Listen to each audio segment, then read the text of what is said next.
will find tales of monsters, both figurative and literal.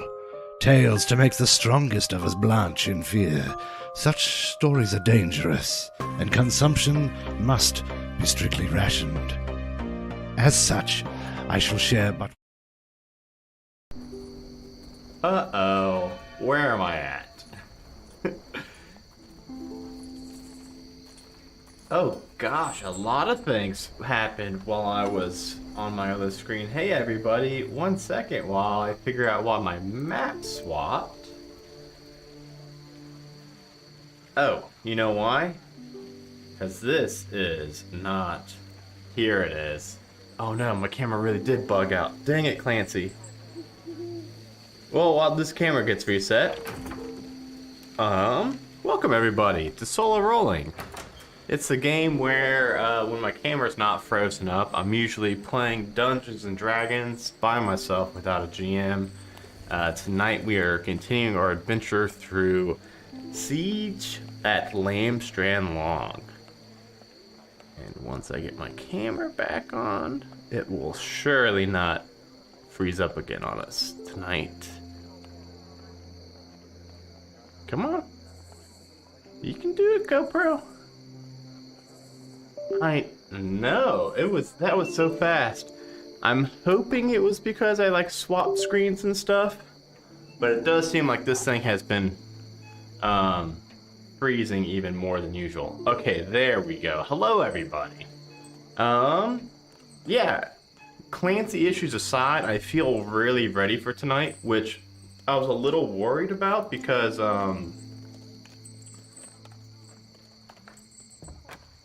now I'm just looking, it's looking a little weird to me, but I think we'll have to take what we can get. I found my notes from the last episode, which was actually a full month ago. I missed the last episode of Solo Rolling, but that's okay. I found my notes, and I actually took pretty good notes, and it refreshed all my memories of the last 2 hours or so of this adventure. But first, you may be noticing the fancy Roll20 logo down there. That's right, partnered up with Roll20 now officially, which is pretty cool. So very excited for that. So that will be sticking around with us for a bit. And was this after GooseCon funded? Maybe, because it's been a month now, so I think the last time we streamed this, we didn't know if GooseCon was going to fund or not. It did fund, and then that means that September 30th through October 2nd, we're all going to be hanging out in Cincinnati, Ohio at the Duke Energy Convention Center. We're going to be playing board games, tabletop RPGs, there's going to be live shows, panels, a lot of really cool stuff. You can get tickets at, I still haven't set up a bit.ly link yet for it, but if you go to tabletop.events, you can search for GooseCon and you will find us pretty easy. You could probably just type in the word goose. I doubt there's going to be any other conventions with the word goose in the name. And you can get tickets, weekend badges for, I believe, $40 for the whole weekend, maybe 45. GM badges, if you're going to run at least 2 games for people, are discounted to like $25. And then you can get, there's a couple vendor stalls still and things like that. So go check that out. I got home from the hospital just in time for the last stream, but it was canceled. I could have let my wife have more time to give birth. Randall, did you rush your wife's birthing? Your child's birth? To watch me play Dungeons and Dragons by myself, and I would have surely died. That's commitment. I like it. Yeah. So, yeah, some big things happening. Make sure to come hang out at GooseCon if you have the ability to. Yeah, I don't know if that affected the time. I don't know if your wife would have prioritized you getting home in time to watch Solo Rolling. enough that like it would have affected too many things, but it's the thought that counts. I still appreciate it, Randall. So yeah, without further ado, the last time on solo rolling, I did chores around the town. Because, as you may know, I'm currently in a town that is besieged by a group of orcs. They pretty heavily outnumber the town. If they were to actually attack the town, we wouldn't do too great, but they would also suffer quite a bit of numbers or of losses. So they've given us 3 days to surrender. And in those 3 days, they've been preparing some siege weaponry and stuff like that. We have been holding out those 3 days, hoping for our reinforcements from our allies to come and help defend the town. And during those 3 days, it's kind of been all hands on deck. So I was doing some chores to help around town. I got a magic battery from a water pump and almost died during that. I dropped to 0 HP. But luckily the orcs I was with, there's some refugee orcs that are in the town too, and they were helping. So they helped carry my unconscious body back to town and bandaged me up. But we did get the battery, magical battery. I tried to get 2. I tried to get a spent one and an unspent one, was not successful. And then I fixed some irrigation pumps so that we could get some more crops and things. And I think it's more about the water than the crops. I don't think we're gonna grow a whole lot of crops in 3 days, but I think it's more about so that we could get the water flowing.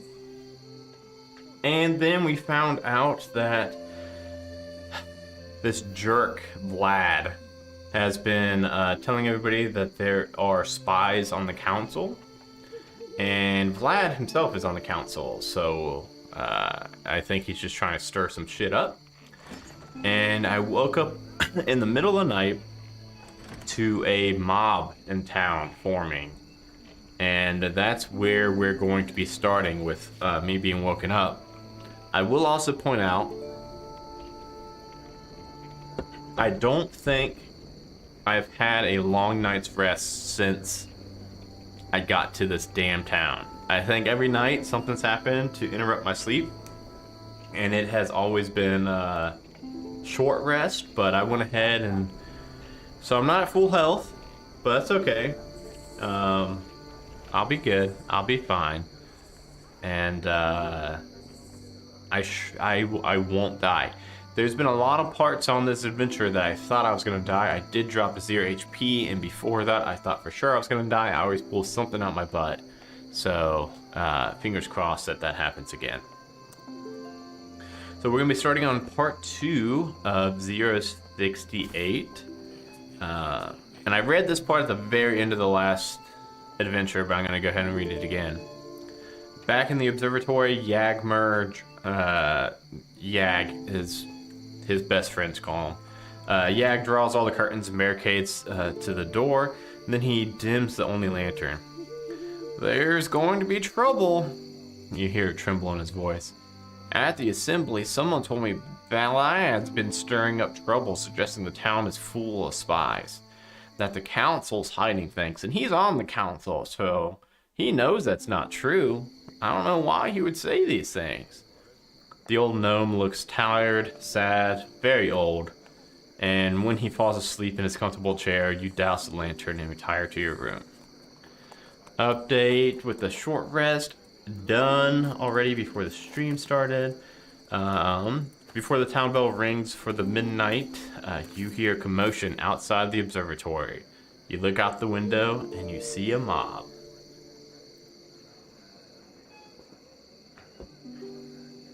Villagers with torches have gathered at the base of the observatory. Oh shit, they're coming here? I thought I was gonna get oh no, I thought I was gonna get a choice oh, they're going over here. Do you want to go help or do you want to catch 8? They angrily demand that Yag send you out so they can question me? You hear Yag call up the stairs for your help, and you hurry down to move more furniture in front of the door. We just have to wait it out. The militia will disperse them soon. But soon turns into an hour, and then 2. If anything, the mob grows in numbers.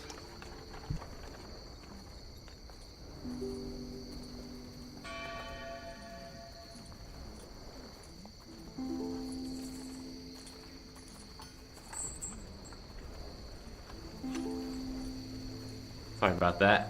Always bedtime, like right when we're starting this show. But soon turns to an hour, then 2 if anything. The mob is growing in numbers. The militia must be busy watching the wall like Mayor Starkey said to. Yak theorizes, too vigilant to see what's happening behind them. Then, in the early hours of the morning, a small squad of militia members arrive. Led by Captain Treadstar. You and Yag lean out of the large upstairs window to hear the militia leader talking to the crowd. As soon as you look down, you notice a woman in the crowd looking up at you. She picks up one of her flower pattern hat to keep it from falling back on her head. And when she notices you in the window, she grabs another woman's arm and points. That's the one who murdered my husband. Yag looks like he might have a heart attack when he sees the woman. That's Mardorin. That's Counselor Vlad's wife. Oh, wait a second. Oh shit. Counselor Vlad died? That didn't happen last episode, right? That's new. It takes 10 minutes for Treadstar to disperse the crowd, and when they're gone, he knocks on the observatory door, and you and Yak move the furniture to let the guard inside. Is it true? Is Vlad dead?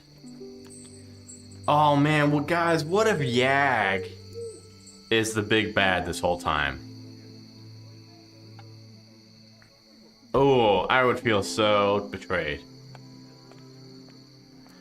I literally just called him my best friend 2 minutes ago. His body was found in his home. There are clear signs of violence, and Maradar saw our friend here leaving the scene, bold as brass. Captain Treadstar sits on one of the soft chairs. Fortunately, I had placed militia members nearby to watch your guests. Sorry, Yag, I know that's distrustful, but their reports allowed me to assure the crowd that both of you came here right after the assembly and haven't left since. Why would Vlad's wife lie about who killed him?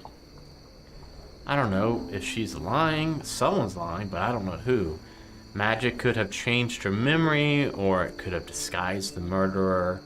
Magic could have gotten your guest past any of my agents unseen. Treadstar locks eyes with Leo. Oh no. If it's 4 or lower, go to 53. If it's 3 or negative 3 or higher. I think I think it is. Let me see. Man. Okay, so it starts at 0. We got -2, -1, so it's -3, -4, then +2, so -2, then -1, so -3, then +2, so -1. Alright, so I've got -1. Let me write that down instead of just keeping track of how many I got. Alright. Because they liked that I fixed the pipes and stuff. I think. Man, this one, if you don't keep track of your reputation in here and like actually try to make the town like you, it would get really bad real fast. The captain of the militia gets up from his chair. I'm inclined to leave you here under Yak's watchful eye. I think the observatory is strong enough to keep out any more mobs that might form. You're not sure if the militia leader is jesting. Before I go, I should have my people search this place. Something was taken from Counselor Vlad's house. Once they're done, we'll get out of your hair, but I'm warning you. I'm keeping my spies in place, and Yag, Your guest can't leave until the council authorizes it. Yag gets up to let in the other militia members, and 4 humans wearing gray striped cloaks enter and begin searching everywhere. They are very meticulous. If you possess a Lamstrand house key, if you don't, I don't think I do.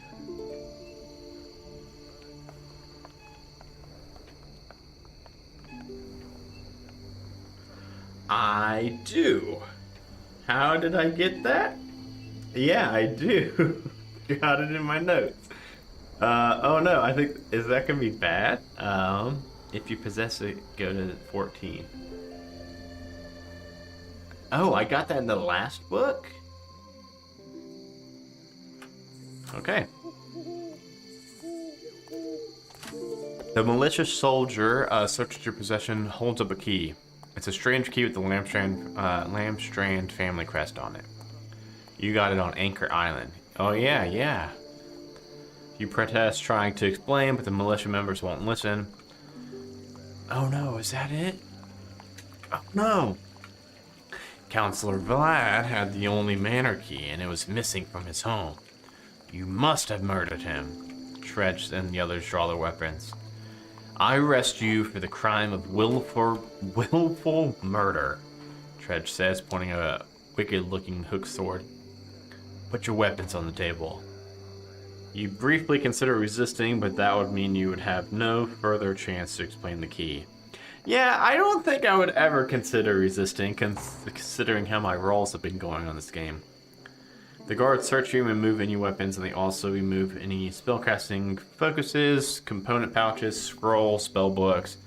Make a note in your inventory that you don't currently have any of these, and they leave all of your other gear alone, including the house key. Ooh, okay. I just gotta run in the house, unlock it, close it, and then lock it back real quick before anyone snatches me up. Yag follows as the guards march you through the darkened lanes, and you soon reach a low stone building near the edge of the town.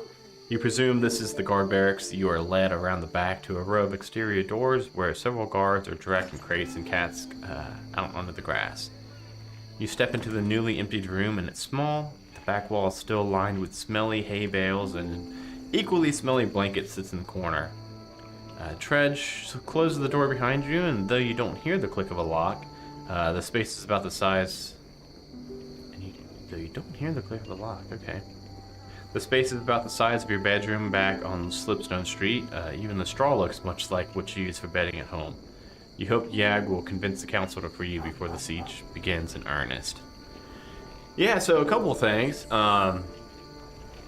Anyone who missed before, my real goal is to get into that house I had the key for. And I'm trying to find some petals for this portal thing, this portal gateway. Oh! The next morning, light creeps under the door past the hay you've stuffed there to keep the cold out, and the town bell continues its regular 4-hour interval, ringing the 8th hour since the middle of the night, then the 12th. Long rest. I will happily take that. Yes, I will. Thank you very much, Randall. Thank you so much, Randall.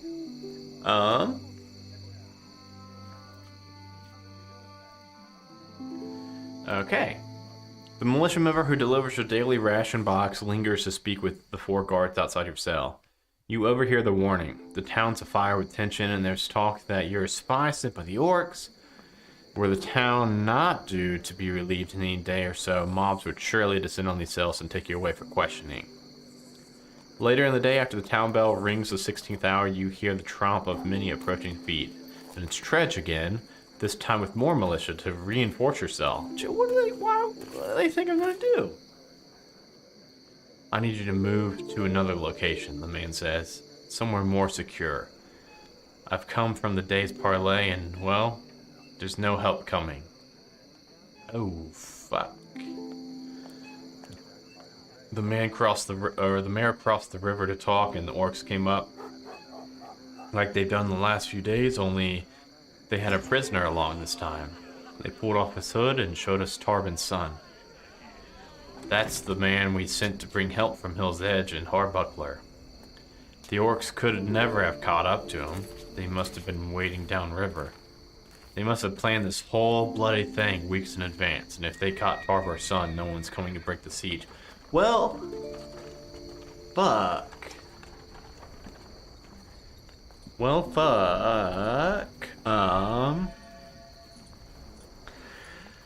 So they've just been using the 3 days to literally prepare themselves to attack. Okay. Alright. With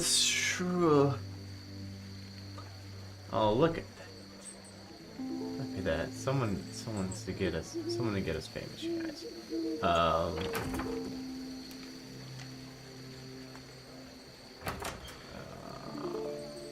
There we go. 17. With Dredge's reinforcements, there's a dozen militia members who escort you out toward the town wall. There aren't enough militia to keep an adequate guard on you and to hold the wall at the same time, so they bring you to where the fighting is going to occur. So fucking assholes. The sun is setting where the orc army begins packing up their camp. From the top of the wall, you see them form lines as though to advance. They look ready, but you're sure they'll wait for a full night. The orcs will want the advantage of their dark vision when fighting a population that's half humans. With all the confusion, you begin to wonder if they could sneak away from here. Creep over to Lamstrand Manor, search the place before the orcs go over the wall, but what if you get caught? Then the town council arrives. You're surprised to see them. The councilors all wear militia garb. It seems that even the councilors will stand to defend the wall, and Yag is with the group. His militia cloak worn atop from his normal one, and Mayor Starkey is among them. He still wears his sparkly red robe instead of the militia's cloak and armor, and when he speaks to the council, he speaks to you directly. Alright. This is going to be important. The mayor begins by apologizing to you for the town's behavior and for the suspicion that has been aimed at you since you arrived.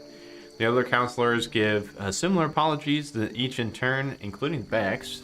It seems Councilor Vlad's old toady has taken the dead man's seat on the council.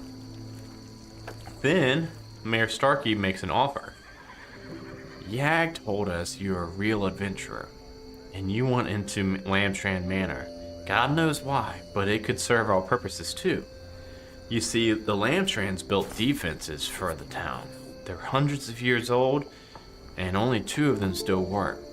Those 2 can save us if we get motive cells to power them. And Lamstrand Manor is the only place we know to find such cells.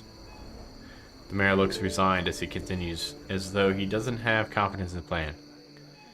Several counselors convinced me you could succeed at this.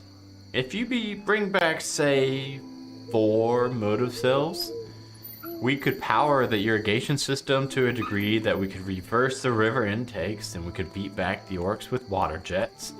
Or at least stop their advances long enough for our archers to turn back on them. Yak smiles. The irrigators will surely save the town. Mayor Starkey continues. There's also the Far Striker. That's the magic rod you've seen at one of the buildings on the east side. With 4 motive cells to power it, the Far Striker can throw lightning over the wall, enough to turn back any advancing army. Yag looks aghast at this suggestion, but Bex perks up. He makes a finger-rubbing gesture towards you. One that evokes the idea of coins. Okay. The motion is so subtle, you doubt anyone else saw it. You get the meaning. Bringing the motive cells to Bex might be worth a cash reward. Okay. Well, I'm gonna, not if I die. You tell the mail you agree. This is the moment you've been waiting for, only you'll have to hurry. You can't find enough motive cells to save the town. You'll at least want to find anything you can related to the gate and then get out of the town before it's burned down. Yes. Alright. So I'll get all my stuff. Ooh, chapter 3. How many chapters is this one, Randall? 4, 5?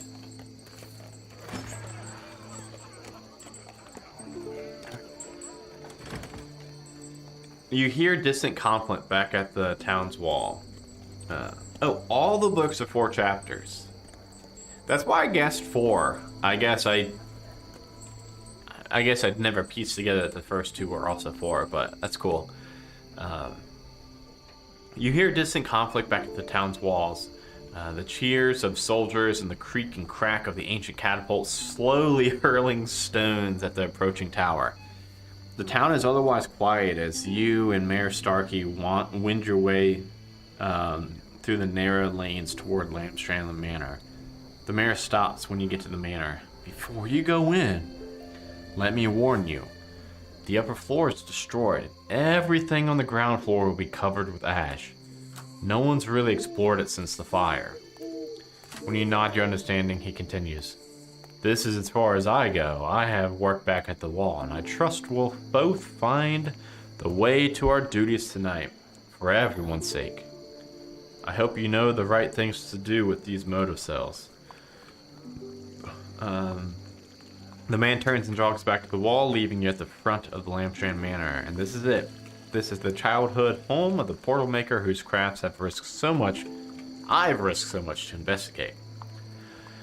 Oh, sweet. I love these timing mechanics, Randall. The orcs will attack the town just before dawn. In case you need short rest or otherwise lose significant time, make a note of each code. Make a note of this event code and fill in a box. Okay. Gotcha.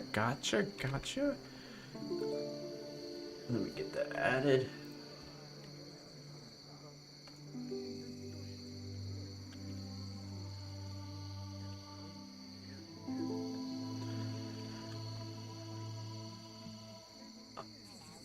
Yeah, each chapter is almost the size of a regular solo. Yeah, I've noticed that. I mean, most of these, I think every chapter in this book has always been 2 solo rolling episodes, which most adventures I usually knock out 1.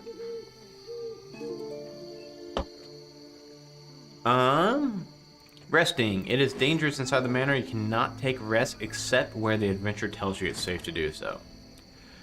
If you can cast Rope Trick, you can do so to take a short rest in any other location where you are not in immediate danger. To do this, fill in 1 square.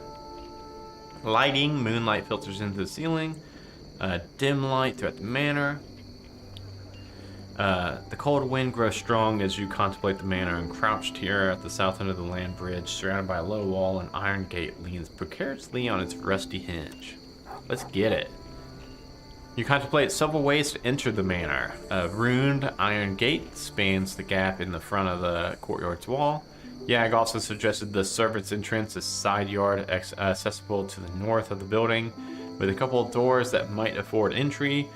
You could also circle behind the manor's outer wall and climb into its backyard. However, that would put you precariously close to the southern edge of the plateau, where any loose rubble might send you plummeting a few thousand feet to the water below. Now that you're here, you notice another possible entrance, the manor's roof. Blackened from fire, the partially collapsed into the upper level. If you could get above the structure, you might be able to pick your way through the charred ruins and discover a way down to the main floor. Yag never mentioned these possibilities, but perhaps he underestimated your abilities. Or this possibility. So, chat, here we go. 2nd floor, entry yard, side yard, backyard. Okay. Let's see the pros and cons of these. To look for a way through the burned out upper roof. Obviously, con of that is it would be dangerous climbing in through a burnt out roof. Entry yard, to slip through the broken gate and approach the front garden. I'm guessing it's going to be booby trap. Probably. Side yard, to follow the courtyard westward to the servants' entrance and try the doors in the side yard. Or the backyard, circle all the way back towards the back and walking a narrow space between the plateaued edge and the courtyard. So, the obvious danger is 2nd floor, burnt out roof, dangerous. Entry yard. if there's booby traps, that would probably be where they would be. Side yard, servant's entrance, probably less chance of booby traps back there. Backyard, if it's a really narrow space you have to walk to get there, it would probably be the lowest chance of traps, but also you could fall. And I don't think my level 3 rogue would survive a 1,000 foot fall. I'm kind of leaning towards side. Honestly, I'm kind of also leaning towards going in from the top, just because if I do fall in, or the roof collapses or whatever, I mean, I'm only gonna fall like 10 feet.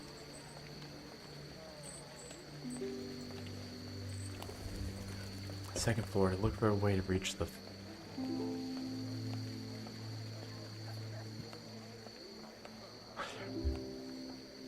That, and also, I do think as a rogue, I think I will be fine in the backyard. I think I should be able to squeeze.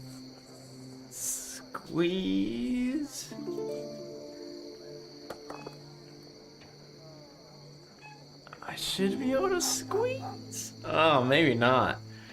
What's gonna do the least amount of damage to me? The backyard is one that if I do fuck up on, like I'm dead. So maybe let's scratch that one. Let's not do the backyard. Let's do the second floor. Let's do that. Let's see if I can get up there and how sturdy it is. I think that was 88, right? I think that was 88. Yes. There are 3 low walls extended from the manor, enclosing 3 separate yards. This leaves parts of the manor structure outside of its walls, easily approachable. You move to the closest section of the structure and examine the building's outer wall. The damage to the upper story is total.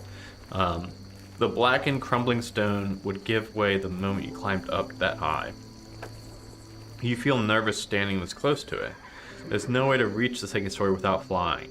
Oh, okay. Well, that answers that question. I cannot fly as the Minotaur. Alright, let's go check out... let's check out the backyard. I know that's the one that I said we eliminated. Let's just give it a little peek real quick. You circle around the manor's outer wall, carefully walking the narrow space by the southern precipice. You see lights bobbing on the curtain far below, and there are large lanterns that mark the Orcus blockade. A strong wind reminds you of how precarious your position is as you turn your attention to the manor. You soon find a collapsed section of the wall, and you turn sideways to squeeze into the backyard. Circular white tables bask in the moonlight. They are arranged for a party. Weathered plates adorn the tables, and large umbrellas still stand over each. The area reeks of rotten fruit. Withered green apples lie fermented under a handful of trees. As you contemplate the sensual wrongness of the scent, you notice that the weeds are watching you. They bend gently in the breeze, twisting together to suggest faces. You see the faces only from the corner of your eye, and the wind blows them away as you turn towards them. Eager to get inside, you scan the back of the manor for an entrance, and you first investigate a row of windows, only to discover that they are illusionary. The images appear to have depths. As you approach them, however, a touch reveals mortar and stone at your hand. A raised porch stands on the west end of the yard, and it's enclosed with the glass roof and walls. Moss coats the planes and hangs across the entrances. You can pick one of the openings and part the curtains to enter. I'm getting scared. I'm wondering if we picked the wrong one. Okay. The covered porch is large. The eastern half is covered with a glass roof and walls forming a greenhouse. Rows of clay pots stand on the low tables. Withered stalks and vines protrude from the pots, reaching and twisting like thin brown arms. A collection of old spades and rusty shovels lie here under the tables. 2 doors lead down in the manor from this covered place. One is a double set of dark panel, petrified wood or some other material you don't recognize. The smaller door is faded oak braced with a filigree of black iron, intricate but sturdy looking. Am I proficient in nature? Or poisoner's kit? No, unfortunately not. So I'm guessing that they are poisonous.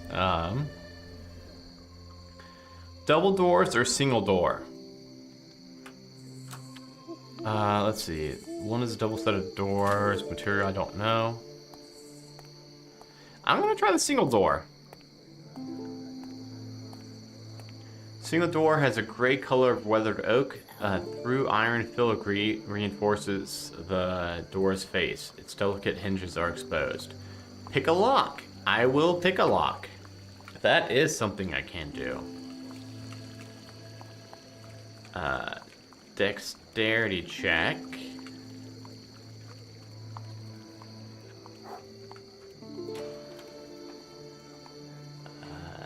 Did that roll? Ooh, looky there. Even without adding my proficiency bonuses.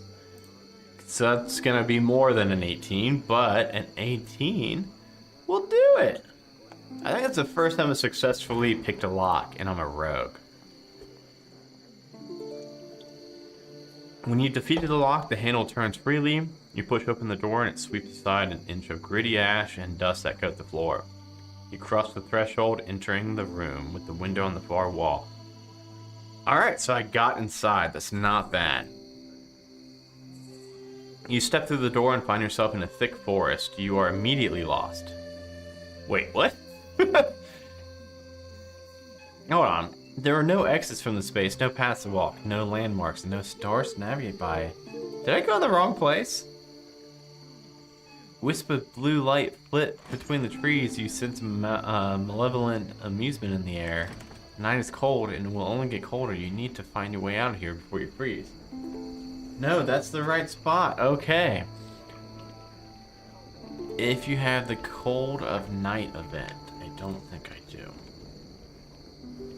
No, I do not. Otherwise, make a 12 investigation check and roll with advantage if you have Fae. Do not.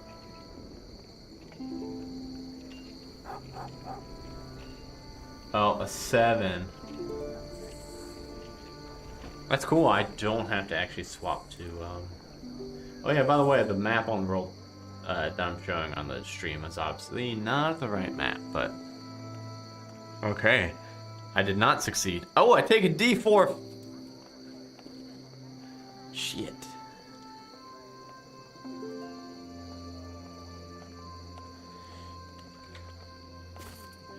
How did I know that was coming?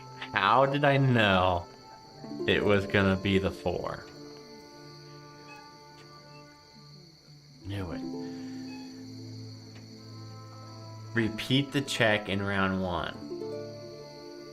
Oh my goodness. I'm gonna die in here, Randall.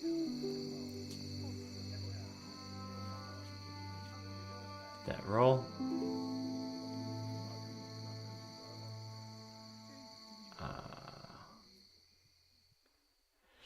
I am... Oh! Make a 12 investigation check. Woo! Woo! Ooh, I thought it was going to be another one of those where I couldn't get past the scratchy rocks. And I almost died from that. Oh, okay. I am mad that I rolled max damage on the D4, but it could have been way worse. Where did I just... Okay. As time passes, you become certain that the forest is an illusion. Then you discern the trick of it. The paths that appear before you are leading you in circles. Only when you try to press through the thickest trees, making your own path, do you find your way to the room's concealed doors. Upon this revelation, the natural terrain loses its veneer and unreality, and you begin to see the trees as nearly transparent illusions. Sweet.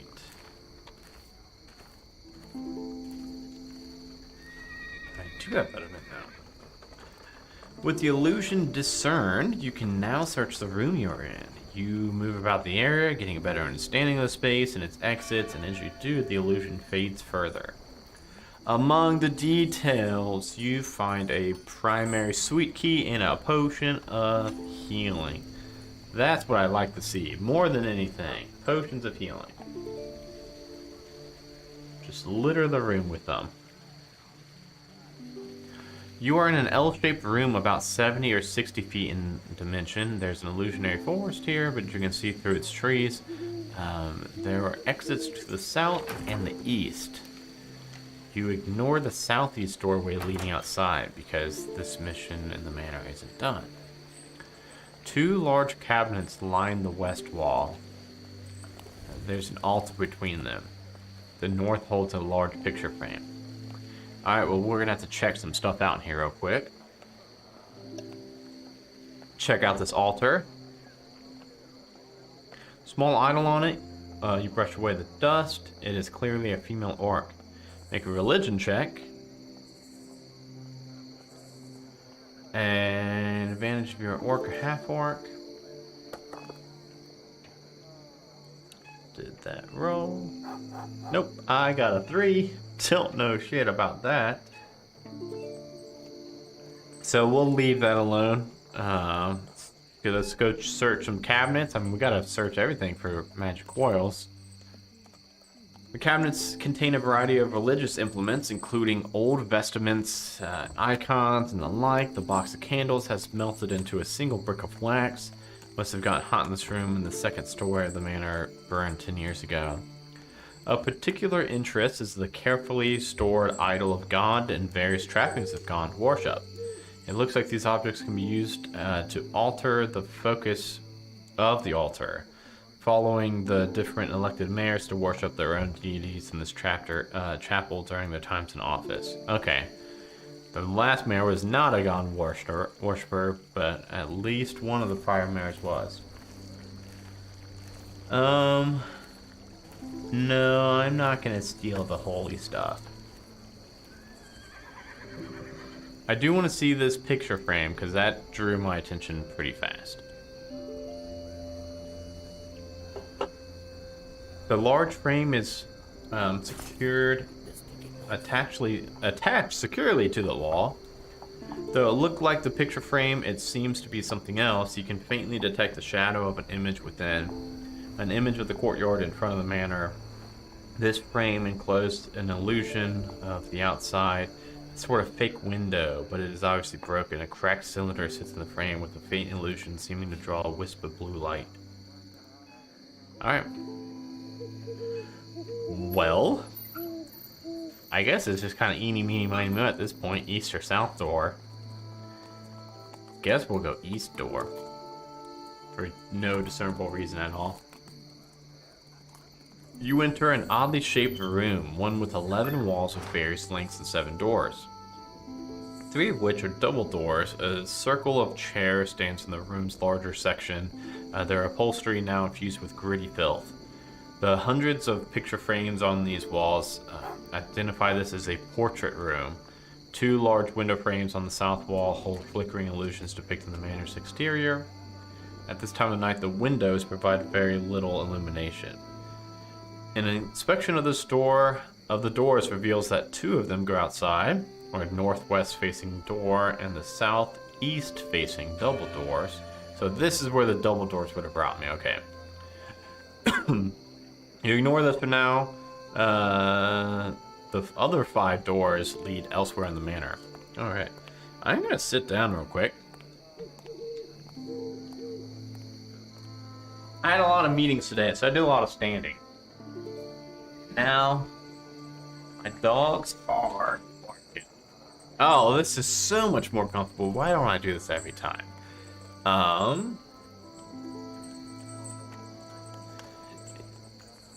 Yeah, I was just thinking keeping track of these doors is gonna be pretty fun. This would be a really fun one to play with graph paper, like if you're using like physical note taking and stuff. Okay, check the portraits. If you use a light to see, you can examine the many portraits. I don't know if I want to use a torch to invest. Oh, you know what? I got a lantern. I've got a hooded lantern. Right? Don't I? In my thieves' tools, I do have a hooded lantern. I will use that. Let's check this out. See if they're going to give any clues. The hundreds of pictures here include Lamstrand family portraits spanning generations. Additionally, there are pictures of various mayors and their own families. If you have ashes everywhere, I do not. Okay. Cast your light around the room, reaching even the highest portraits, and these pictures provide a look into the history of Lamstrand Long and the Lamstrand family. Among them are several that particularly draw your eye. The highest hanging portrait is of a gnome wielding a scepter. The plaque says, "The Lamstrand Patron." You presume this to be Yagmar's grandfather or some other ancestor. The magic item included in the portrait seems to suggest the character was skilled at artificing, practice many of the Lamstrand took up. You also find a painting of 5 gnomes, one of whom is familiar. You recognize a younger Yag in the picture. The 2 adults must be his parents and the 2 children his siblings. The young female gnome must be her. You are looking at a picture of Tonaki Lamstrand.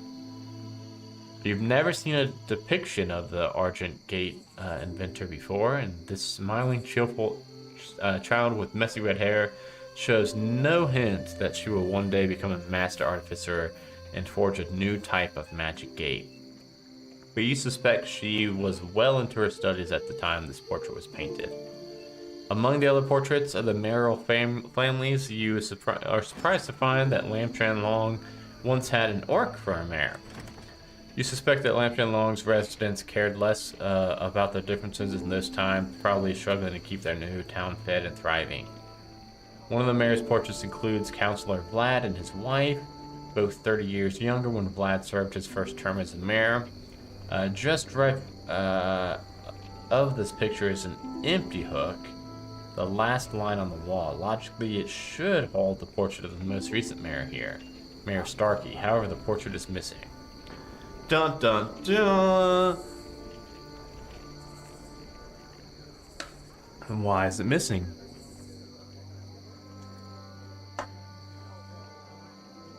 Back in the oddly shaped room. Okay. Search the room. Yeah, we're gonna search it. There might be a hidden battery, like under a rug or behind a book. Clearing some of the dust, you find that the furniture in this room is draped with paper streamers, party decorations that once were quite colorful, and you carefully search around and discover 2 things of interest. There is no lantern on the side of the table. Instead, you find a grit-covered cylinder resting on the rumple cloth, and when you brush away a layer of dust, you discover a blue glowing motive cell. See, that's why we search everything, people.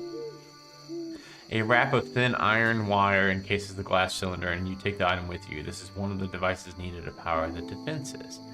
In the side table's little drawer, you find a portrait wrapped in cloth. It looks like someone removed it from the portraits, and you glance at the nearest wall, and your eyes immediately drawn to the empty hook. Someone thought this was important enough to put away before the party.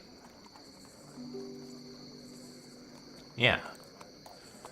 Yeah, it's Mayor Starkey stands between a human woman with long dark hair and a tall female orc with regal features. Both smiling females hold a baby in one arm, 2 tiny infants with gray-green skin.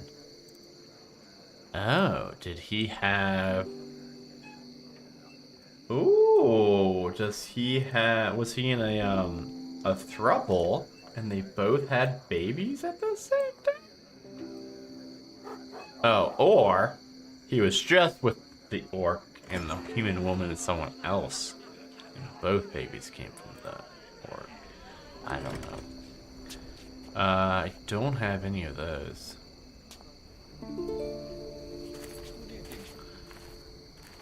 West door, west door.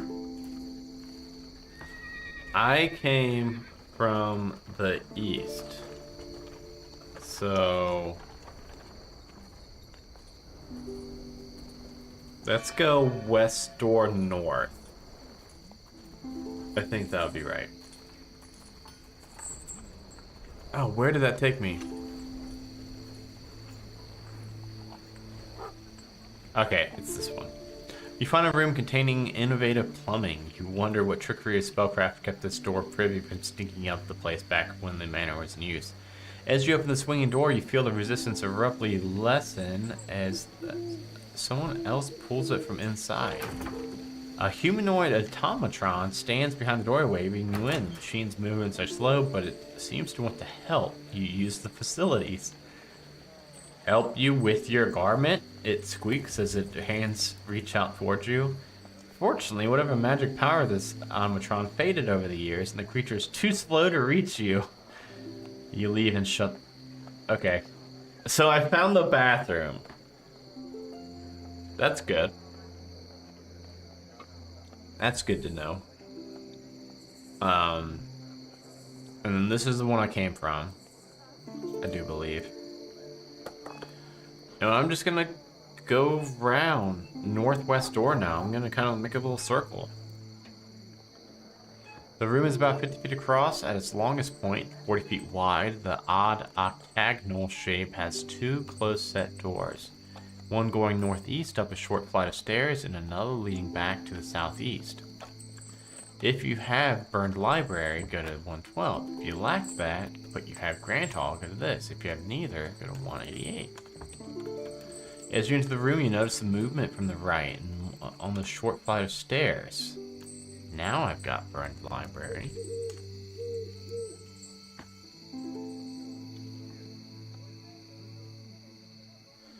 You turn to find a dark shape crawling towards you. It is a woman. Okay, Randall, get that out of here.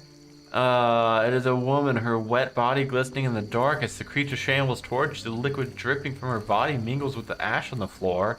If you have the I look very foolish event, good. I don't have that.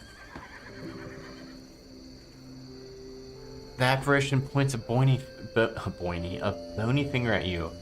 You are not a good guess, she rasps, and water pours down her head and body, seeming to come out of nowhere.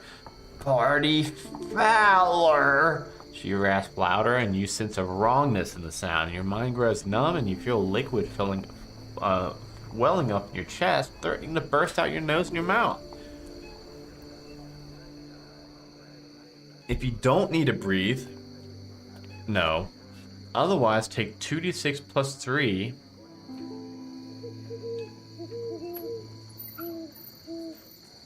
Oh no, jeez, this is terrifying. Ooh, but I got a 21 con save, so that is very lucky.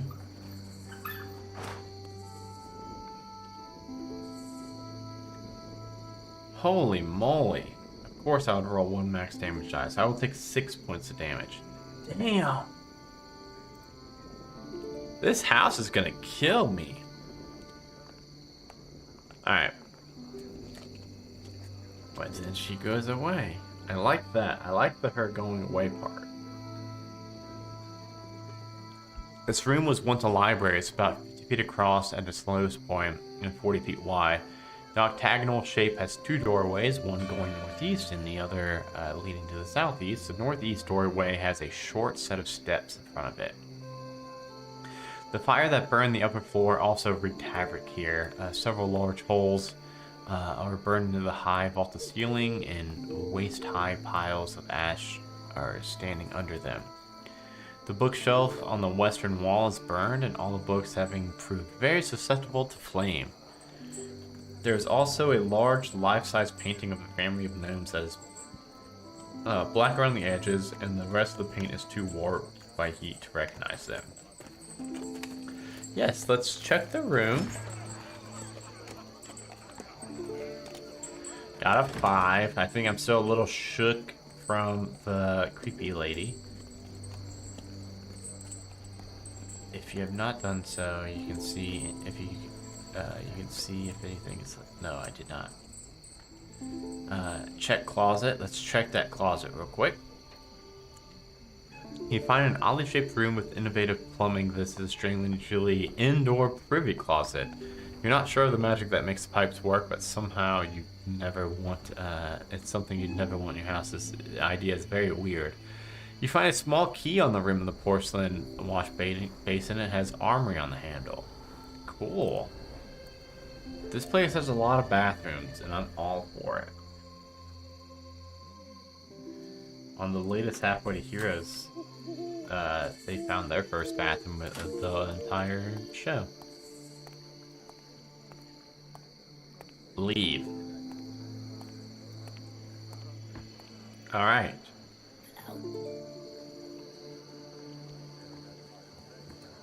North double doors. Let's go all the way north now. Hold on, wait a second.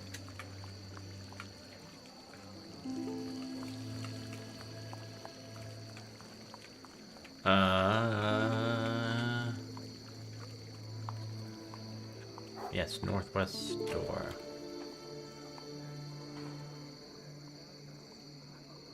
That's the one I just went in. North double doors. You're in the Lamstrand Manor's grand entry parlor. Dust covers the once colorful streamers that hang from the walls, a decoration for a party that never occurred. A table of paper party hats stands against the northeast wall, waiting for guests to take them.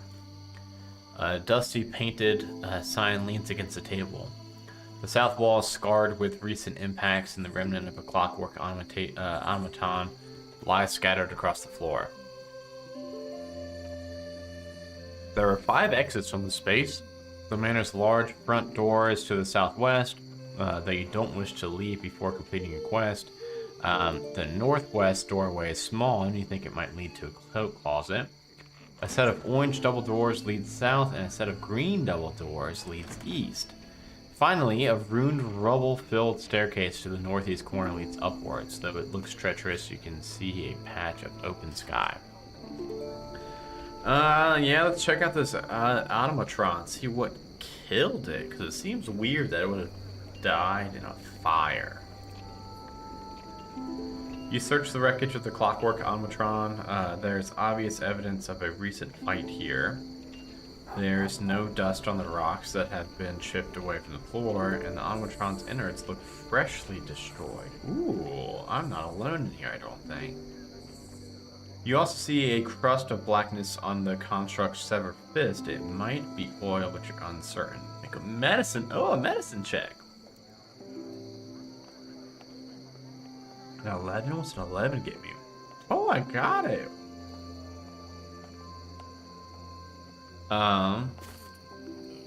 The black substance is dried blood.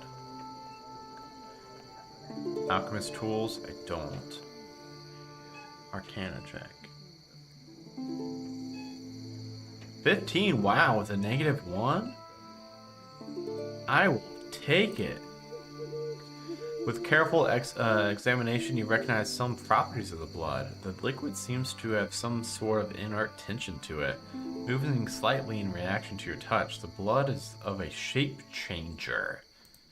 What? Oh no. Oh, okay. Alright. So a shape changer that made itself look like me, framed me for a murder, and also made itself look like the orc I almost killed? Let's see. Table. Let's examine the table. You examine the dusty table from the southwest wall, and dozens of colorful party hats stand in neat rows covered with dust. Through the dust on the painted sign, you can read the following. Welcome to my birthday party. Please take a hat, leave your cloak, and proceed into the ballroom. Yeah, I know. Well, Randall, 15 for me with a -1. I only had 5 numbers I could have rolled, and I got one of them. You take a party hat if you want. I actually very much do want a party hat. I really do. Yeah, I'm gonna actually pop it on too. Oh, event. I look very foolish. Is that why the ghost lady attacked me? Because I didn't have a fucking party hat on? I didn't find it yet, lady.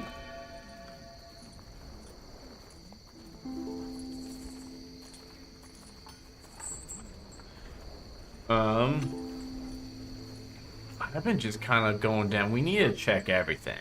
So I'm just going to keep going on this list. So I'm going to go down south. You enter an oddly shaped room, one with 11 walls of various lengths and 7 doors, 3 of which are double doors. A circle of chairs stands in the room's larger section. They're upholstery now infused with filthy... Oh, I just came backwards.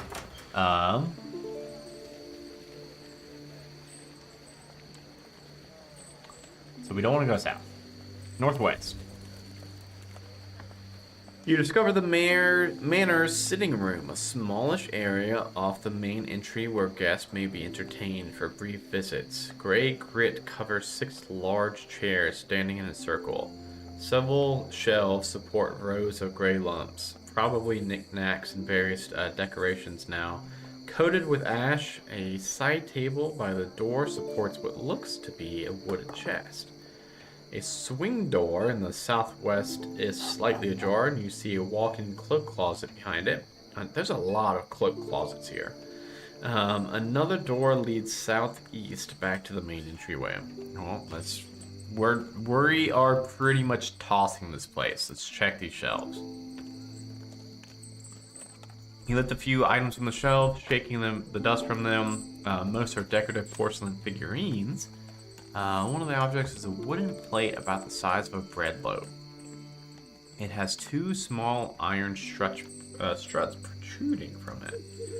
Tiny plaque on it reads, "Friends Forever." Whatever the plate once held, it's now missing.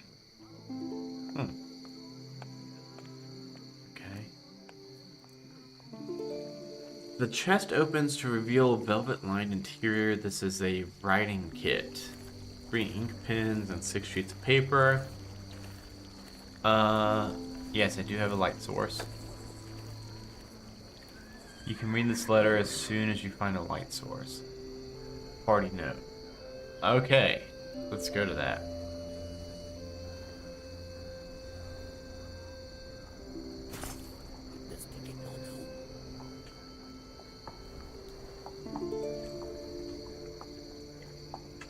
No, party note, Adobe, what are you doing?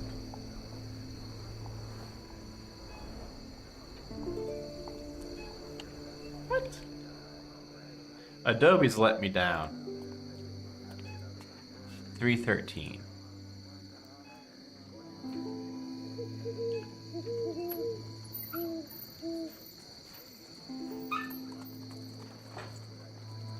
Ah, dang it, Adobe, come on. You have to check find whole words. Oh, is that it? I don't. Whole words only.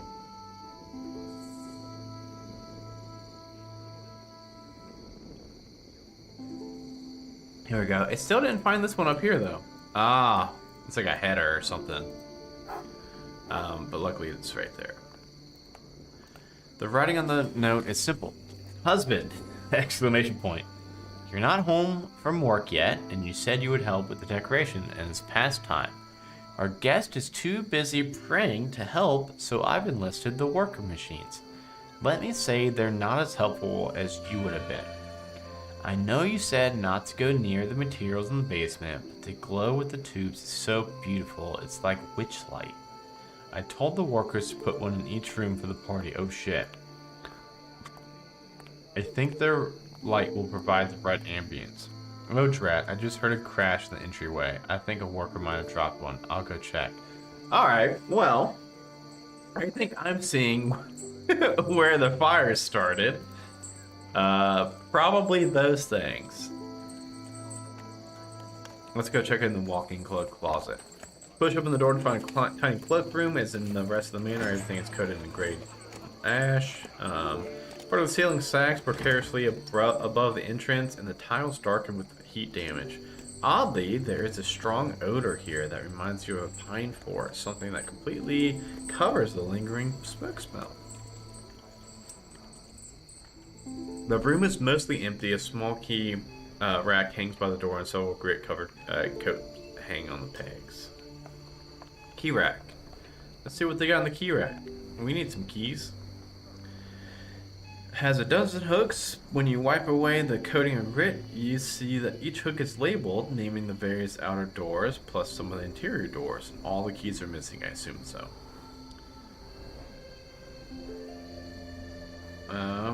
Cloak pockets. Let's check all the cloak pockets. I'm checking everything, Randall.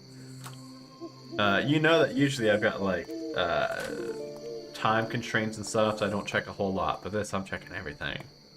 Even though I do have time constraints, but I'm not seeing anything that's taking up time yet. Unless I want to take rest. I forgot about taking rest. Because I am down on some health. You search the old cloaks, the ones on their pegs have empty pockets, and you carefully lift the cloaks from the floor and search them. Moving the first cloak reveals a dull gray cylinder, clearly a motive cell. Having been covered by the cloak, it's free of dust, and you can see the spiderweb-like cracks covering the dull surface. The lack of color indicates that the cell is uncharged and worthless. Damn it. Moving the last cloak reveals a furry lump with two glassy eyes staring right up at you, and the creature hisses and leaps at you. Safe room, safe room. So does it literally just say safe room? What? Do I have to fight a zombie cat? You are in battle with a cat of frightening aspect. The creature is clearly not alive. Much of its burned fur has fallen out. Oh my goodness. I'm gonna be so embarrassed if this thing kills me. Do I just roll initiative like normal? It seems like that. Let me go ahead and roll mine real quick. Okay, 17. And it got an 8. Cool, so I get to go first.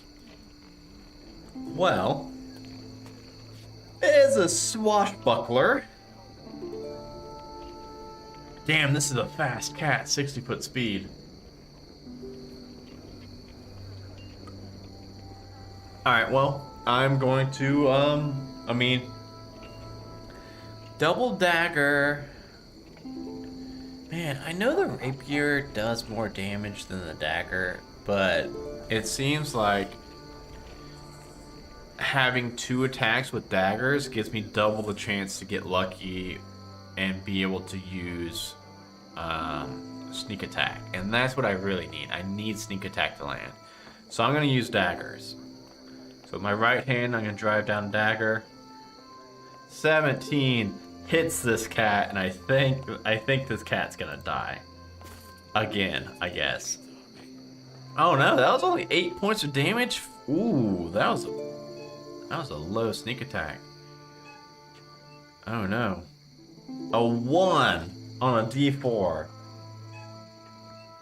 Alright, so it's down to 5 HP, and then I'm gonna drive in my other dagger, or try. 8. Damn it. Should have used my rapier. Ugh. Oh, wait. If you don't want to use cunning action with that bonus action, what is cunning action? Dude, I don't even know what that is. Cunning action, you can take a bonus action on each of your turns. Oh, to dash, disengage, or hide. I see what you're saying. If I don't mind using my bonus action. Yeah. Yeah. All in all, though, right there would have been better if I just used my rapier, because I probably would have killed it, but live and learn. This cat's going to jump right at my face and make 2 claw attacks against me. They're both plus a 2. Oh, I got like arms outstretched got my daggers in my hand, trying to keep it away from my face. It's just freaking out. And I'm gonna drop it and then try. I'm gonna do the same thing. I know I just said I should have used my rapier, but I'm going to again double dagger. Natural 1. And a 22. And that damage is a little bit better too. It's the second one. I will finish off Furball here. When the dead cat is truly dead, a white mist escapes from it, dissipating into the thin air, and you hear a soft cackle fading into the mist. You know what I should have on right now? Let me switch up this ambience real quick. I got one I like quite a lot. It's a horror one, and I feel like this is getting pretty damn creepy here. So I'm gonna swap it on.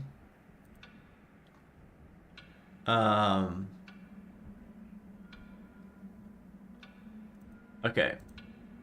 Yeah, this is called House on the Hill on Tabletop Audio, and it's a nice creepy one because I feel like I found oh, 3 claws. It was supposed to have 3 claws. Oh well. I've lost it, but we'll say that the third one missed.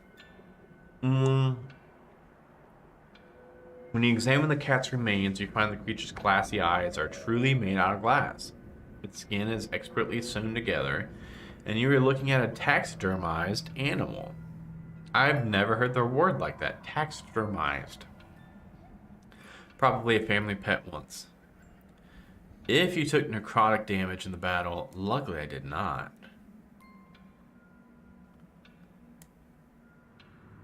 Key rack. I already searched, so I'm gonna leave this place. Oh, I'm back in the main entryway. Northwest is where I just came from, I do believe.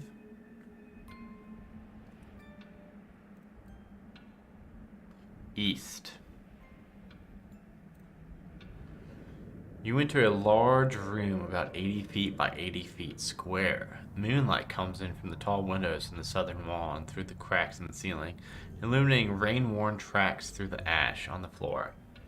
4 long dining tables stand here, still set with gritty tableware, and a stage stands along the southern wall.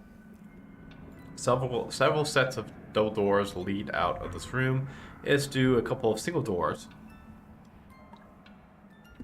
Okay. If you have Grand Hall event code, I do not. I do have Burn Library. Oh. Okay. I bet that lady only attacks you once if you go to do this first or this first. Alright. As you move among the rain-worn tracks on the floor, you notice something, a movement in your eye. Oh no, I still do see her? I feel like I'm about to see her again, aren't I? You turn to find a dark shape in the south of the room. It is the same ghostly woman you saw in the burned library. It is crawling down the stairs from a stage from above the stage. Moonlight comes in the window, reflecting pale off the wet form. As the creature shambles towards you, the liquid dripping from her body mingles with the ash on the floor. If you have I look very foolish, go to 100. The apparition lifts her dripping head to stare at you, revealing a severely burned face and liquid pours from her mouth, and notices she speaks.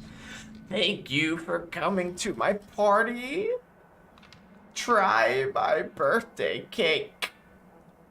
You look to one of the tables where the figure is pointing tentatively, reach out and lift the metal cover from a plate, revealing a shriveled, blackened lump that might have once been a cake. Oh no. Oh no, I gotta interact with the spooky ring lady. Whoops, I did not mean to highlight that. Vainfulness. Deception 12. Fake eating. Sleight of hand 13. Eat the cake or refuse. Oh, shit.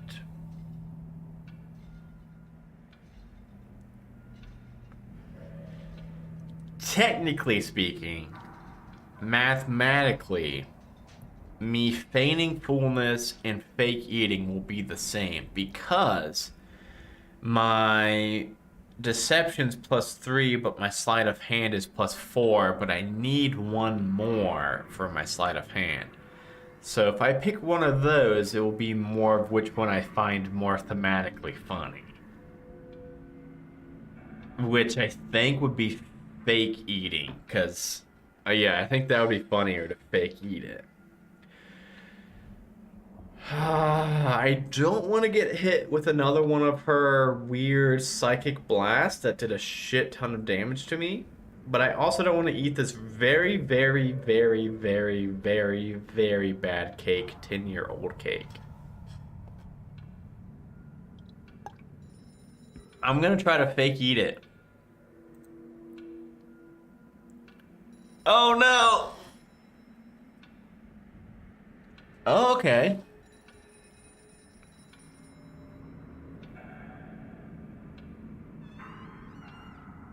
So, Randall, again, this means that... Okay, so I do get to choose something else, yeah. I was just saying, since it doesn't say if you fail, this is like a gate, right? I would have just had to pass that, okay. So I'll realize it's very obvious that I'm not actually eating the cake, and then I'll just start to just rub my stomach. Oh, I just ate so much other cake before coming. Let's try this. A 16. Okay. Your sensations are both polite and convincing. The creature seems mollified, willing to accept you not eating her birthday cake. Who is this? The woman, and she called it her birthday cake. I guess it's the mayor's wife. I guess it was. It sinks into the floor. Oh, jeez. Okay. Now that that's over. There's a lot of places to go here. Let's check the tables.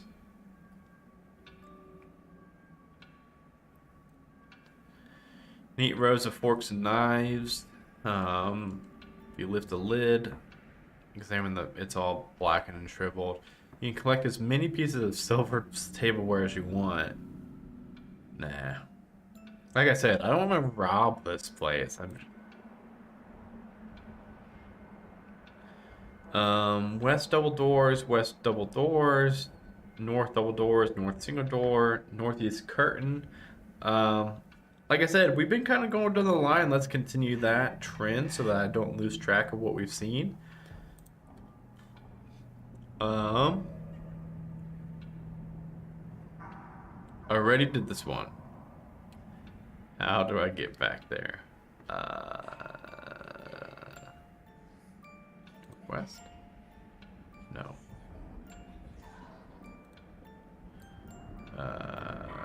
East. Yes. You're right, Randall. This would be a really good one to just draw out a map as you go.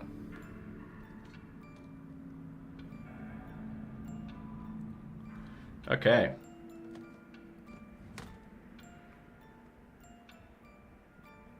So, west double door, southern then. You enter an oddly shaped room, one with 11 walls of various lengths. Oh. Oh, okay. So I've kind of looped back around then. All right. Okay, I'm starting to visualize it now. North double doors. Let's go up there. You enter a long windowless room. 2 sets of double doors lead south and north, and a single door in the north. If you have the direct approach, you don't go to 30. The east end of this narrow room contains neatly stacked chairs and a block, a double door next to the manor. You ignore... Oh, they block a door. Ooh, that's creepy. You ignore the exit since your mission is not done yet. The west end turns northward toward a single doorway. The east end of the room has a door leading to the east and south. Okay. I'm starting to think that... I'm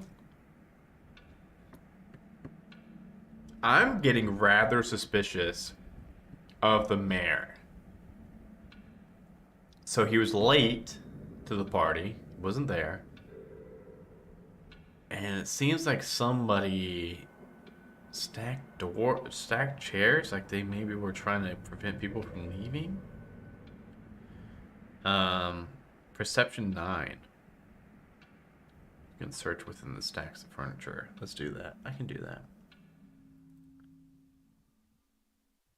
Yeah, I got a 14.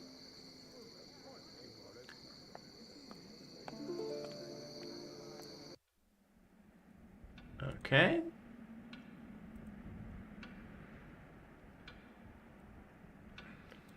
Fourteen. You find a small device atop the stack of chairs, mechanical musical box that seems mostly undamaged. Okay, I will take a little musical box that is £1 and it sells for 10 gold. I know I said I wasn't robbing this place, but you know.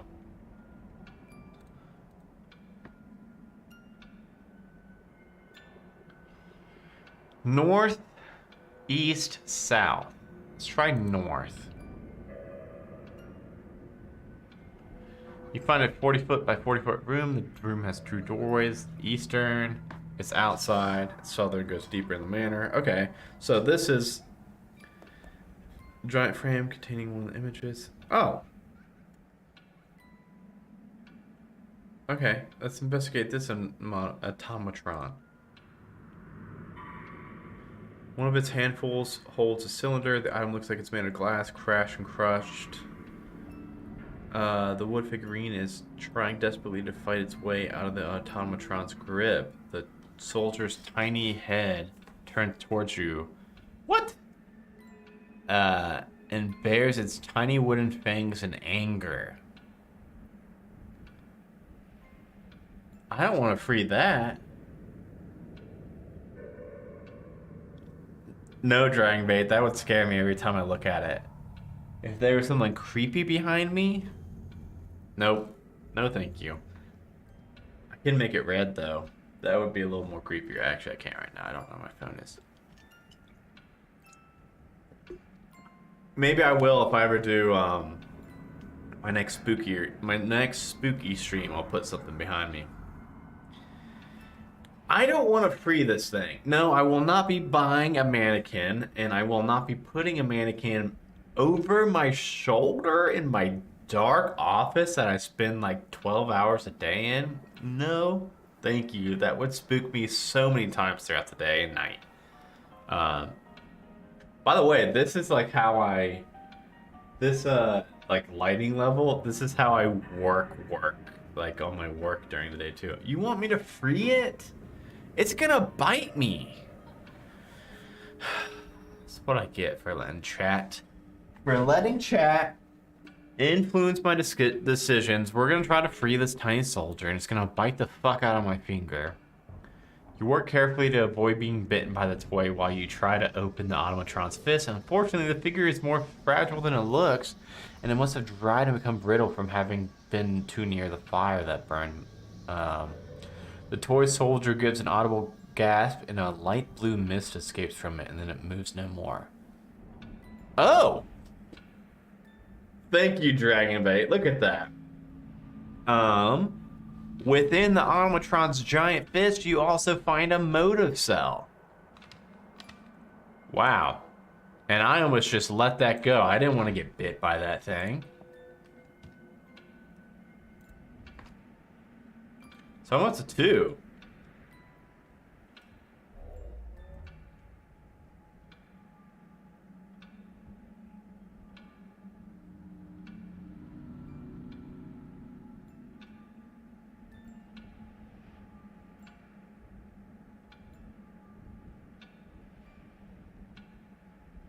When I reach the handle of this door, you get closer and look at the footprints in the ash. They look quite recent. I don't have big kitchen. Make a perception check of 15 or higher. So I found some more footprints. 18. I've been rolling good on the checks I really need to.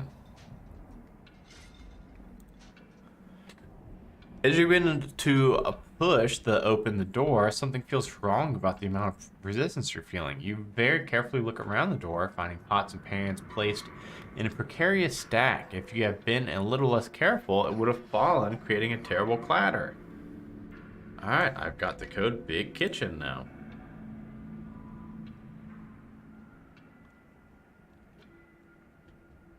I really want to know, Randall, how many people try to free that biting toy. You turn sideways to slip through the door without knocking anything over, and then you inspect the makeshift trap left behind the door, and someone stacked up these pots and pans there, a dozen high, and the other door into this room is similarly trapped. The door will open just far enough for one person to slip through.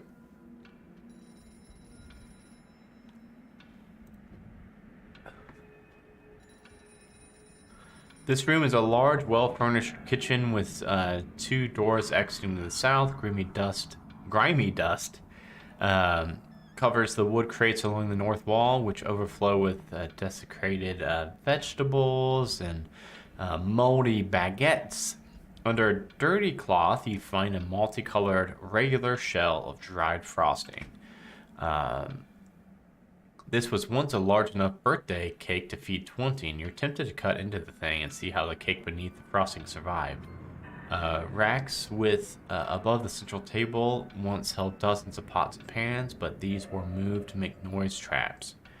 The eastern half of the room shows signs of recent use. Tracks disturb the dusty floor. Someone has come and gone several times using the corner of this place to sleep, and a blanket with a heavy cloak has been laid down as bedding. Crinkled wax parchment litters the little camp, and there are several packing papers used to wrap travel rations. Let's search this kitchen, see what we can find. Search of the kitchen reveals food in states of unusual decomposition, smoke damage, ashy dust, and orange mold. In the drawers you find serving trays. Let's see. Search the camp. I found a bedroll, blanket, and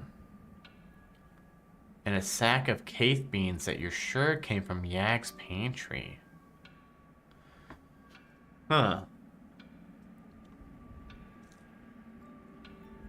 A cooking pot sits next to the bedroll. The interior is black with ash, and it appears to have recently contained a campfire. You suspect that these were torn from a book, and with a bit more searching you find a journal hidden from a nearby cabinet. The book is ripped in half at the spine. Kitchen journal.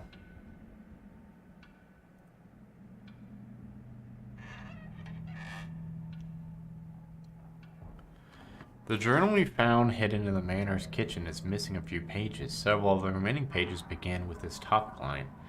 Internalist of Latan. You don't recognize the reference. Under each title, each aborted letter contains a few lines, thickly encoded, some of them lined out. The writer was either struggling to compose the words or just having trouble encoding them. To skip to the end of the book, for in journals of this type, every adventurer knows that the last pages held the most recent and thus the most relevant writings. This is the last time I will take your body to write messages to you. This is the last time I will take your body to write messages to you. When next I see you, if you haven't done as I commanded, I will scream the soul right out of you. Should you flee without heeding my command, I will send the fey beasties after you. They are equally tired of haunting this place, and they know how to deal with the likes of you. You scan back up the page looking for an earlier entry to provide more context, and you find this informative piece. My beloved Abish died in the fire too, but the servants did not deliver her body outside as they did mine. I cannot rest until she is buried, therefore you will not rest until she is buried. Find the circle that keeps me from her. The living may cross it and give mercy to the dead. She must be laid to the earth. Yeah, that's a really creepy journal, Danny. I agree. So, okay, so 2 people died in here. That seems like that was the mother. But the mother's body was carried outside of the home. But the daughter's body was never recovered, I guess. And if I lay the daughter's body to rest, then she will be cool. I wonder if it was the daughter's birthday party that is making me wear this funny hat. So I've searched the kitchen. West door. I think this is where I came from. Yes, this is where I came from. So I need to go back to that.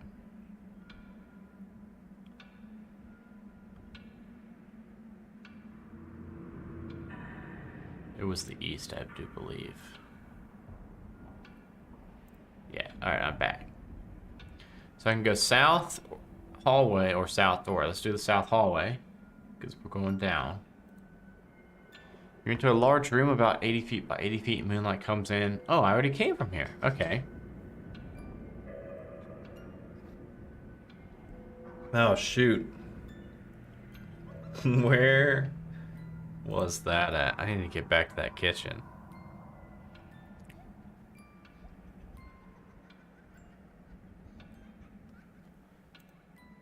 Oh no. Ooh, that is a creepy picture. Where is that kitchen at? Let's find it like this. Yes, it's right here. Okay. South door. 234. You enter a rectangular room 20 feet by 15 feet and a heavy curtain covers the southwest side of this wall. If you have iron wall, go to that. If you lack that, go to 196. This 30-foot by 40-foot room has a swinging door. Okay, so I have now kind of...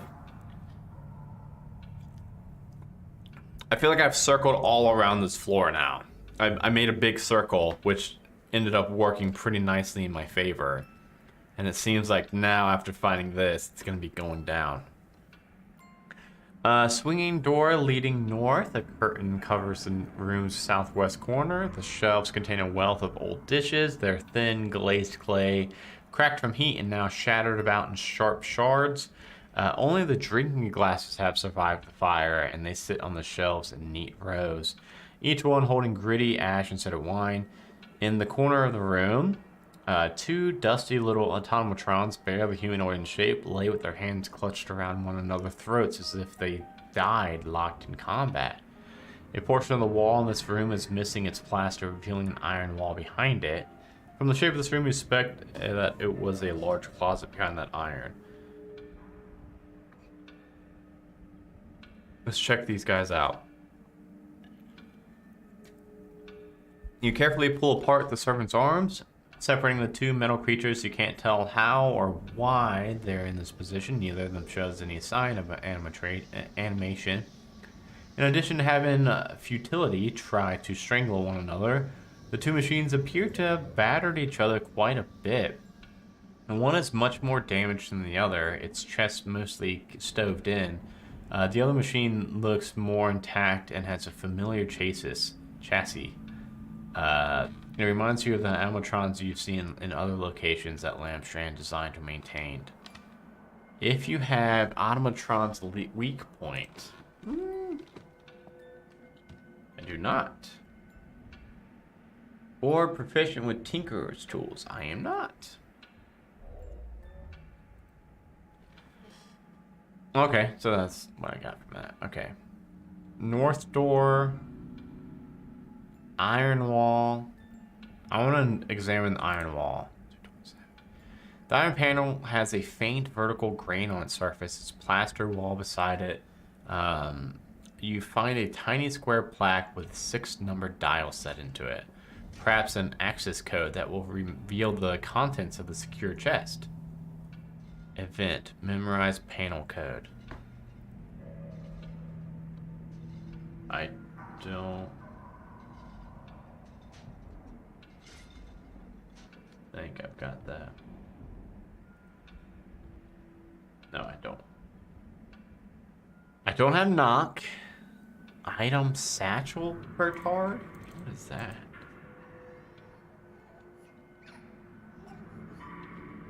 Nope.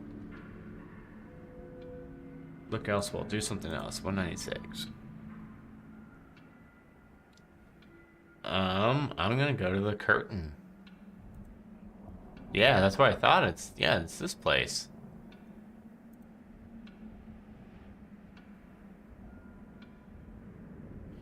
So I haven't gone through the single door yet. I did do the curtain, so I need to do the single door and the east door.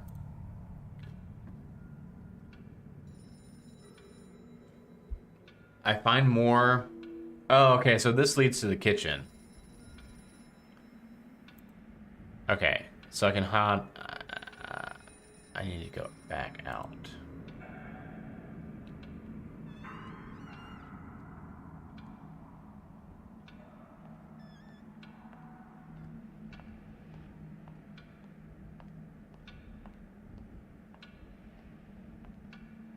Here we go.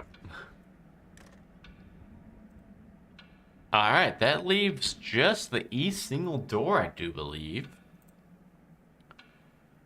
You enter a short hallway about 30 feet long. A broken door at the south end reveals an indoor privy. I don't have that. You've just taken your first steps into the hall when the rubble within the corridor, the corner shifts, and a humanoid automatron stands from within it. The creature looks just like the ones you saw beneath the embassy. It's a Gonsman. When the automatron sees you, its eyes turn red and it advances. A deep voice issues, "You will surrender to this machine." Oh, shit. Okay, let's see here.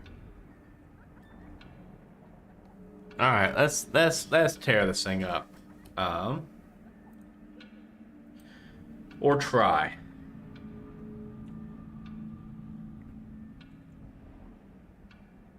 Initiative for me is a dirty 20. And it got a 17, so it rolled really good. Luckily, I was faster. Oh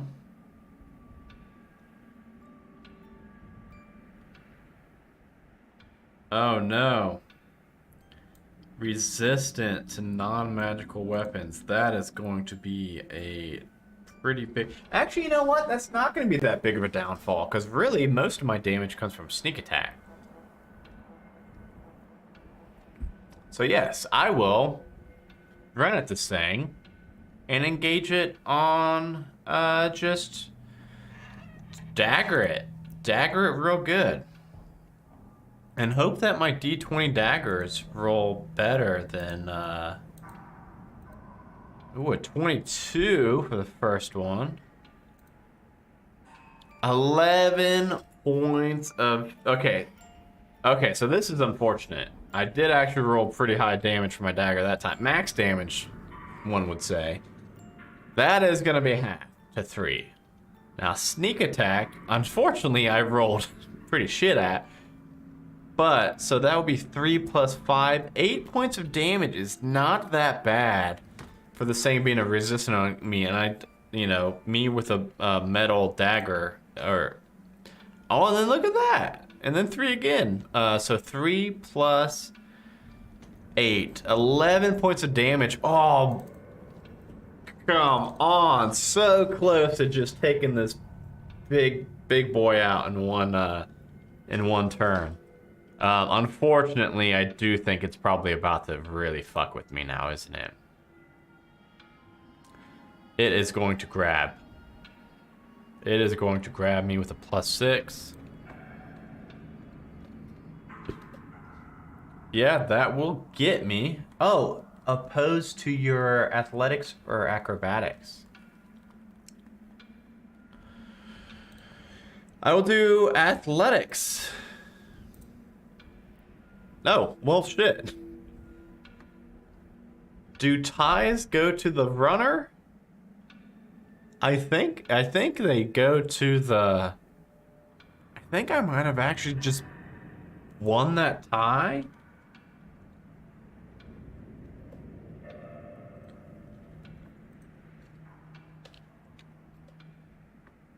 Let me look that up real quick. Tie goes to the defender. Hell yes. Somehow that thing does not grab me. So it just tries to snatch me up. Oh, if you're grappled. Oh, if I'm grappled. Oh, it would try to slam me. Well, luckily, somehow I am able to muscle. I mean, I am big. I'm a big minotaur.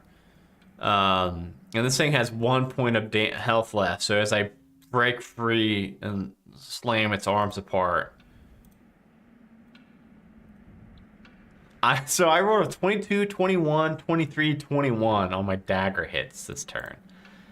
And yeah, that's gonna sneak attack, even with the resistance for that. That is going to blow past this thing's armor, and it's gonna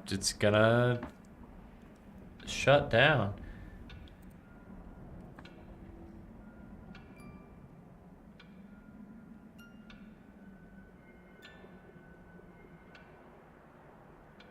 Let me make sure that wasn't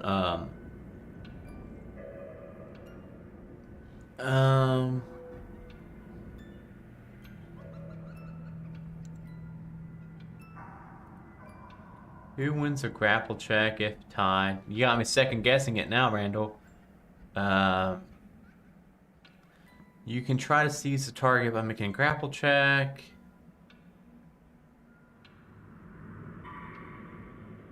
The contest results in a tie. The situation remains the same as it was before the contest.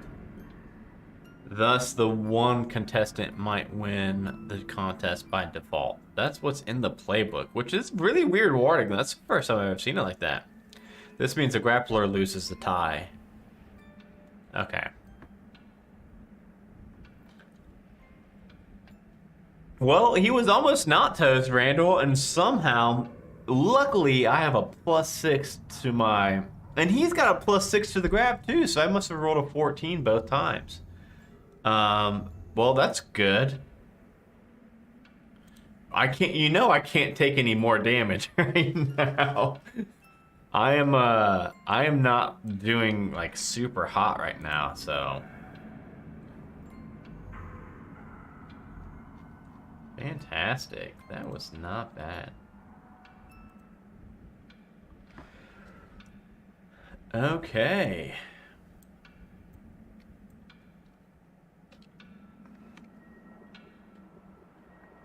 Crashes into the ground, its parts scatter among the dust. Blue liquid pours from its torso. The 30-foot hallway stretches north to south, a broken door at the south end reveals an indoor privy.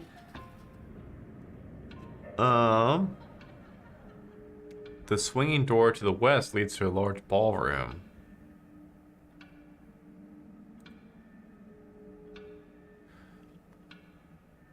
This is a room. There's a room to the west and a short staircase leading east.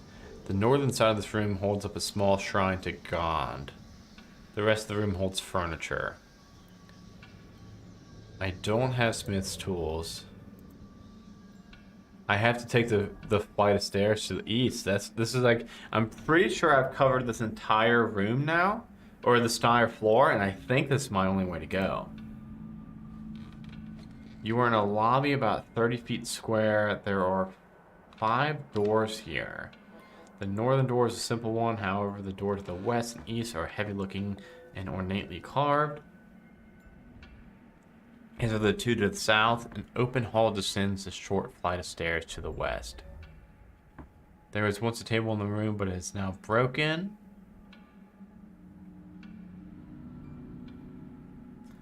I missed 2 clusters of room. This is 1, so that's pretty. I feel like I'm being pretty thorough here.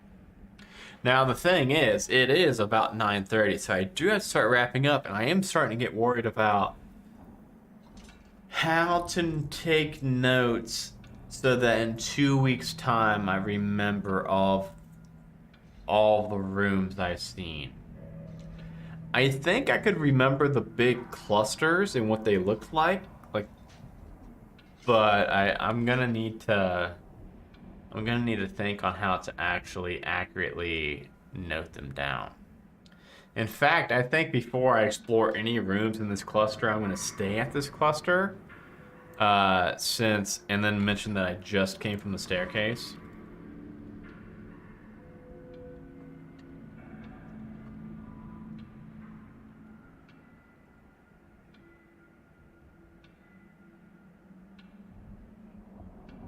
So I noted that. I noticed that we're going to be starting at 314, and I just came from the staircase. Which means that when I start this cluster of rooms, I will be good. I will know that I need to search them all. And then I'll mention... Yeah, I'll note that I came from the...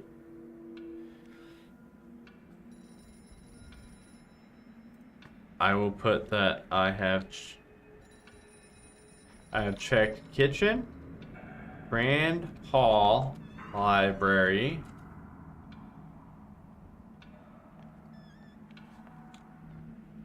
(097). So I searched this one, right? Be sure.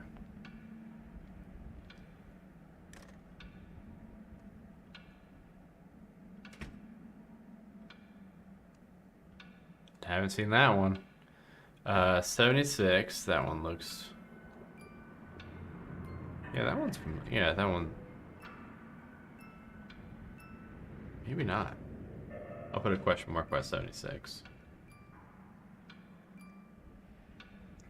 I haven't been down there. I'm scared to go down the stairs. That looks creepy as shit.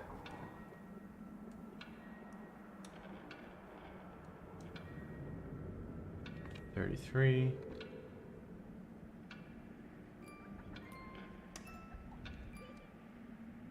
And we'll probably figure it out as we go. I think once I start, like, going into rooms, I'll probably start remembering.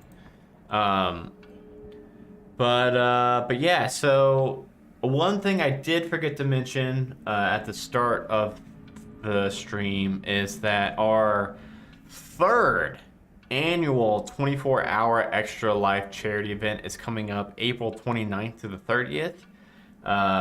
The past 2 events, each time we've raised like right at $3,100. So this year, of course, we want to at least get to $3,100. But really, I would love if we even took it to another level and raised $4,000 for Cincinnati Children's Hospital. That would be amazing. So we've got a lot of cool guests already planned for the 24-hour event. We've got a lot of really cool donation prizes for donors for the 24-hour event. I will probably go ahead and open up the Extra Life, like the donation drive. Maybe, starting as early as next week, so that people can go ahead and start donating to get entered into winning all those prizes. But yeah, it's going to be 24 hours straight of non-stop fun, tabletop RPG fun. We're actually going to be debuting 2 new shows during that, or at least testing 2 new shows to see how they actually work. So yeah, check that out. It's going to be here on this Twitch channel. And if you haven't gotten a badge to GooseCon yet, or if you want to sponsor GooseCon, hey, we've got a lot of table sponsors we still have open. So if you want to sponsor a table at GooseCon, it's $25, and you get a logo printed out, and it's gonna be on the table the entire time. And yes, what was the other thing I talked about at the beginning? Oh yeah, Roll20. Roll20 reached out and partnered up specifically with Solo Rolling, which is very fucking cool. Well, I use Roll20 all the time on Solo Rolling. It's like the best virtual tabletop system to use for this this medium, this platform. So yeah, go check them out. And other than that, I know that Dragonbait is playing some spooky games at the moment. Dragonbait's currently playing. Let me find her. Let me find Dragonbait. Over on the Nerd Asylum. So we're gonna give Nerd Asylum a raid real quick. And they're playing horror games. So yeah, go check that out. I sent you something on Discord for your notes for this game. Oh, thank you, Randall. That will be amazing and very helpful.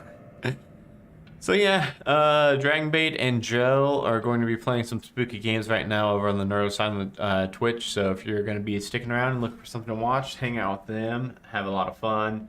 And I will see you all in 2 weeks. And I feel like we're getting pretty good. I feel like we made a lot of progress tonight. We explored a lot of this manor. I think we're probably pretty close to chapter 4, which is the last chapter of this book. I do have solo rolling scheduled for the Extra Life charity event, but I think I may do like a smaller one-shot thing that I can knock out in the entire event. I don't know yet. We'll figure it out. But yeah, thank you guys all so